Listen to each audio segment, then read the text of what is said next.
परम पूजनीय गुरुदेव बाबा श्री नीब करौरी जी महाराज के चरणों में सादर वंदन करते हुए आप सभी प्रेमी मित्रों को जय श्री राम।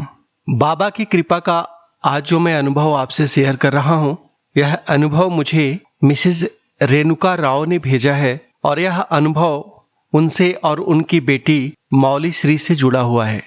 यह घटना 2020 की है, बाबा की कृपा की, और चैनल पर इसे रखने की अनुमति उन्होंने मुझे अब दी है। बाबा की इस कृपा में जब से मैंने इस कृपा को जाना, जब से उन्होंने मुझसे अपनी अनुभूतियों को शेयर किया था, मेरे रोम रोम में इस अनुभूति ने सिहरन पैदा कर दी थी। अभी मैं वही आपको सुनाने जा रहा हूँ। मिसेज रेणुका राव हैदराबाद में रहती हैं और तिरुपति बालाजी से बचपन से वो जुड़ी हुई हैं। वो और उनके पति, उनके बच्चे सब तिरुपति बालाजी हमेशा जाया करते थे। बाबा श्री नीब करौरी जी महाराज का नाम उन्होंने नहीं सुना था। उन्होंने बताया कि चैनल पर जब मेरी वीडियो आई थी 2019 दिसंबर में, तब उनको किसी ने ये लिंक भेजा था और उसके बाद उनके मन में प्रेरणा आई थी कि उनको कैंची धाम जाना चाहिए। और वो प्रेरणा इतनी गहरी थी कि दिसंबर के महीने में जब मेरी वीडियो उन्होंने सुनी थी और उनके पास वो दिसंबर के महीने 2019 में ही वो वीडियो उन तक पहुंची थी, और उन्होंने फरवरी 2020 में बाबा के कैंची धाम आश्रम और हनुमानगढ़ी मंदिर दोनों का जाकर के दर्शन किया था। उसके पहले जो उनके जीवन में घटा है, पहले वहां से शुरू करूं, तब आप समझ पाएंगे कि बाबा ने उनके ऊपर क्या कृपा करी। मिसेज रेणुका राव की 2 बच्चे हैं, एक बेटा और एक बेटी। बड़ा बेटा फॉरेन में पढ़ता था और वहीं पढ़ते पढ़ते उसी शहर की किसी लड़की के साथ उसका प्रेम संबंध हुआ, और जब उन दोनों के पढ़ाई पूरे होने के कगार पर थे, तब दोनों ने निर्णय लिया कि वो दोनों साथ रहेंगे और शादी करेंगे। घर वालों से पूछा गया तो इधर लड़के के घर वालों से सहमति थी, लेकिन लड़की के घर वालों ने अपनी असहमतियां प्रदान की। लड़की के घर वालों ने जब असहमति प्रदान की तो उनकी मर्जी के खिलाफ जाकर के उन दोनों ने शादी का फैसला किया, जिसके लिए मिसेज रेणुका राव और उनके पति ने मना किया कि हम उन्हें मनाने का प्रयास करेंगे, जल्दबाजी नहीं करते हैं। लेकिन लड़के और लड़की ने जल्दबाजी में वो लोग आखिरी उनका सेमेस्टर जो कुछ बाकी था और उसके बाद उनको वहीं फॉरेन में किसी मल्टीनेशनल कंपनी में ज्वाइन करना था, उन्होंने वहीं पे शादी रचा ली। और इसका नतीजा ये हुआ कि लड़के के घर वालों ने यहाँ भारत में मिसेज रेणुका राव और उनके पति के ऊपर बहुत सारे मुकदमे पंजीकृत करवा दिए। उन मुकदमों के तनाव में मिसेज रेणुका राव के पतिदेव ऑफिस से वापस आते वक्त एक दिन दुर्घटना के शिकार हो गए।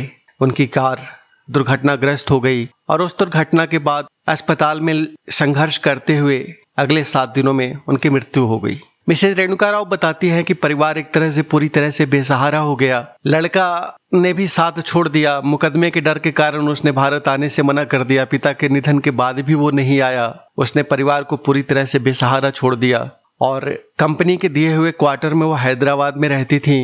अब वो कंपनी का क्वार्टर भी खाली करने का निर्देश आ गया था अगले 3 महीनों में, तो बिल्कुल वो सड़क पे आने की स्थिति में आ गई थी। जो परिवार पूरी तरह से खुशहाल था, पूरी तरह से हंसता खेलता परिवार, अगले 3 महीनों में पूरी तरह से बिखर गया। मिसेज रेणुका राव मुझे बताती हैं, बताते हुए उनकी आंखों में आंसू थे कि ऐसा संघर्ष जीवन में पहली बार आया था। सब कुछ तो बचपन से सब कुछ सही चल रहा था, और जब ये आया तो ईश्वर पर से आस्था डगमगाने लगी थी पूरी तरह से, और कुछ भी समझ नहीं आ रहा था। लग रहा था अगले 3 महीनों में अब घर भी खाली करके जाना है। और उसी बीच में उनके सामने बाबा श्री नीब करौरी जी महाराज से जुड़ा हुआ मेरा अनुभव और वह वीडियो उन तक आया। मिसेज रेणुका राव जी उन शुरुआती लोगों में से हैं जिन्होंने उस वीडियो के बाद मुझसे मेल पर मुझसे नंबर मांगा था और मुझसे आकर के बात की। उस वक्त उन्होंने ज्यादा कुछ बात नहीं किया था, सिर्फ इतना ही पूछा था कि क्या ये अनुभव सच्चा है और क्या श्री बाबा नीब करौरी जी महाराज हनुमान जी के अवतार हैं। मैंने उनके इन सारे प्रश्नों का उत्तर कॉल पे दिया था और वो संक्षिप्त बात के बाद उनके अंदर इतनी गहरी प्रेरणा थी, या कहें इतनी मन में पीड़ा थी, कि वो तुरंत कैंची धाम पहुंच गई। वो बताती हैं कि मन कहीं लगता नहीं था, और ईश्वर पर से जब आस्था डगमगा रही थी तब बाबा की कृपा सुन करके, बाबा के ऊपर भरोसा करके, और वो बाबा के दर पर पहुंची थी कि जो बाबा इतने कृपालु हैं, दयालु हैं, तो हनुमान जी से जुड़ाव शुरू से रहा है। और जब बाबा हनुमान जी के अवतार बताते हैं बाबा को लोग, तो उसी आस्था, प्रेम और विश्वास, भरोसे को लेकर के वो वहां पहुंची थी कैंची धाम। और जो भी उनके मन में तकलीफ थी, जो भी दुखड़ा था, बाबा के कैंची धाम आश्रम में और हनुमानगढ़ी आश्रम में हनुमान जी के सामने और बाबा की जो कुटिया बनी है वहां उन्होंने बाबा के सामने अपनी सारी वेदना निवेदित की थी। वो बताती हैं कि वहां दर्शन के बाद उनके मन में बहुत शांति का अनुभव हुआ और उसके बाद वो सफर से घर लौट आई। अब मुश्किल से 1 महीने का समय रह गया था। मार्च में घर खाली करने थे और फरवरी का महीना था जब वो लौट करके कैंची धाम आश्रम से गई थी। और जब नजर आ रहा था कि अब बिल्कुल हम सड़क पे आने वाले हैं, परिवार चिंतातुर था।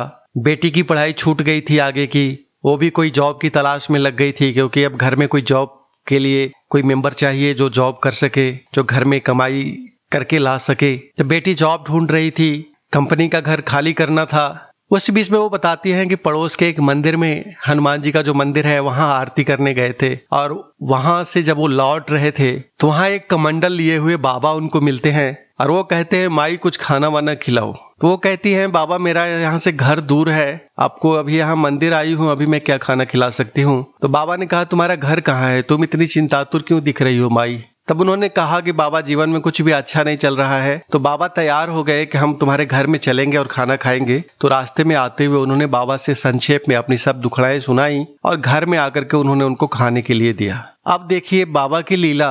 वो जो बाबा है वो कहते हैं कि माई एक अखबार का टुकड़ा मुझे दे दो, जिसमें मैं जो तुमने खाना दिया है इसका आधा हिस्सा, मैं सन्यासी हूँ, मैं इसको अपने झोले में रखूंगा, शाम को खाऊंगा, देर रात में खाऊंगा, और आधा हिस्सा मैं अभी ही खा लेता हूँ प्लेट में, तो मुझे एक अखबार का टुकड़ा ला करके दो।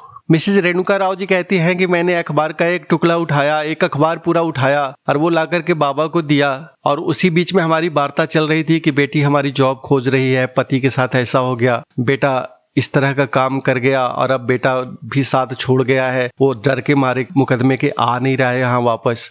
तो न जॉब मिल रही है, न अब रहने का ठिकाना महीने दिन के बाद होगा कहीं, न बेटी की शादी की बात चल रही थी वो कहीं से ठोपा रही है। तो जो अखबार का टुकड़ा उन्होंने लाया था, बाबा ने उसे खोला और खोलने के बाद उसमें जो क्लासिफाइड छपके आते हैं वो एक तेलुगु का अखबार था और उसमें जो क्लासिफाइड विज्ञापन छपे हुए थे उस पेज को बाबा ने उसमें से निकाल के इनके सामने कर दिया। और एक तरफ उसमें जॉब वाली क्लासिफाइड्स थी और दूसरी तरफ शादी के विज्ञापन छपे हुए थे। बाबा ने सबसे पहले जो दोनों तरफ छपे हुए थे उस पे उंगली रख के कहा कि बिटिया को बोलो इस जॉब के लिए क्यों नहीं अप्लाई करती, इसमें उसका हो सकता है ना। और दूसरे पन्ने पे रख के कहा ये जो वैवाहिक विज्ञापन छपते हैं इनमें क्यों नहीं ट्राई करते, ये देखो इसको ट्राई करो, यहाँ भी तो बिटिया की शादी हो सकती है ना। और उसके बाद शेष बचे हुए अखबार में बाबा को जो करना था उन्होंने आधा भोजन रख लिया अपने थैले में और आधा भोजन वहां से खा के पानी पी के उनको आशीर्वाद देके कि सब मंगल होगा, सब शुभ होगा, वो चले गए। मिसेज रेणुका राव जी बताती हैं कि उसके बाद जब शाम को बिटिया लौट के आई घर, पूरे दिन की थकी हार के, और फिर वही रिजल्ट बताया कि माँ कहीं जॉब में सिलेक्शन आज भी नहीं हुआ, कई कंपनियों में घूमी हूँ। तब उन्होंने बिटिया से ये घटना तो नहीं बताई कि क्या घटा है, लेकिन उन्होंने वो क्लासिफाइड विज्ञापन दिखा के कहा कि एक काम करते हैं, इस लड़के को शादी के लिए प्रपोजल, अपना इसका प्रोफाइल देखते हैं, इसके पास अपना डाटा भेजते हैं, और वो जो दूसरे पेज पर उंगली रख के उन्होंने बताया था इस कंपनी में ट्राई करो, उसको उन्होंने कहा कि इसे आजमाते हैं और यहाँ तुम जॉब की कोशिश करो।